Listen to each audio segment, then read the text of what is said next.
जिस दिन आपको ये बात समझ आ गई ना कि इस दुनिया के अंदर सिर्फ और सिर्फ लोग अपने सगे हो सकते हैं, किसी का कोई सगा नहीं होता। जिस दिन आपको ये बात समझ आ गई, और मैं आपको दावे के साथ ये बात कह रहा हूँ, आपने चाहे सारी ज़िंदगी के लिए आप किसी के हो के रहे हों, सारी ज़िंदगी के लिए आप किसी के खैर ख्वाह हो गए हों, लेकिन जिस दिन ज़रा सी बात इनके मिजाज के ख़िलाफ़ आप कर देंगे, या ज़रा सी बदगुमानी, या ज़रा सी खुशफहमी, या ज़रा सी गलत फहमी इनको हो गई, तो आपका सारा खुलूस, आपकी सारी मोहब्बत, आपका सारा प्यार, आपका सारा मान, आपका सारा वक्त और आपकी सारी कुर्बानियाँ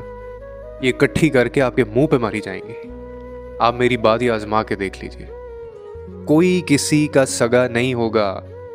ये सिर्फ अपने सगे हैं और इसके अलावा दूसरी कोई बात नहीं है।